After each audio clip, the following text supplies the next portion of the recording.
I could wait about a year and a half until we finish our negotiations with Mexico, which will start immediately after we get to office. But I don't want to wait. I don't feel like waiting a year or a year and a half. We're going to start building.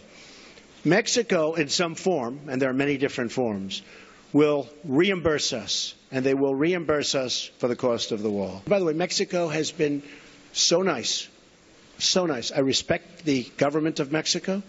I respect the people of Mexico. I love the people of Mexico. I don't blame them for what's happened. I don't blame them for taking advantage of the United States. What I say is we shouldn't have allowed that to happen. It's not going to happen anymore. That was President-elect Trump talking about how he will deal with Mexico. Joining us now, Milwaukee County Sheriff David Clark. He said the same thing. You know, at some point, if people keep crossing our border, you got to blame yourself. If we keep being hacked, you got to blame yourself. And he said it's our job to fix it. Do you see those things getting done? Well, I like Donald Trump's sense of urgency about this. He's made it very clear. As a matter of fact, he corrected one of the reporters today who called it a fence. He says it's not going to be a fence. It's going to be a wall. Look, you have to have a barrier, and you have to have some other things, but it starts with a barrier. Donald Trump knows that Congress will drag their feet if he allows this to go on too long past his first 100 days or past the first 6 months.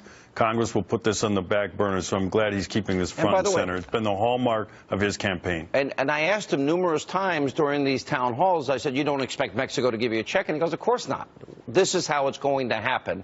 Because some people question the idea of appropriating the money in the first place, but that's what he had always said. But ultimately, they'll pay. Let me ask you about Cory Booker.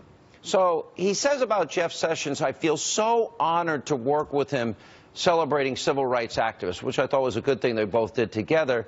And then he testifies today against Jeff Sessions in the most theatrical way imaginable. Did you get the sense he was kind of auditioning to try and be Barack Obama with a lofty rhetoric? I felt it was so fraudulent and phony to me. I thought it was disgraceful on the part of Cory Booker, who I have met. He's got more class than that, but he didn't demonstrate this at the Sessions hearing. It was phony. He lied about Jeff Sessions. He misrepresented statistics, all in an attempt to, like you said, audition potentially for 2020. But that was not the time to do this. He calls Jeff Sessions a friend. If you saw the opening of that, and then he turned around and just stabbed him in the back for the rest of his presentation. It was phony. He's a poor man's Obama in terms of acting, because he just doesn't have it. Wow. Are you going to be joining the administration, Sheriff? Sean, that's up to Donald Trump. That was a pretty quick answer with a little different cadence than I'm used to from you. I'm suspicious now, Sheriff.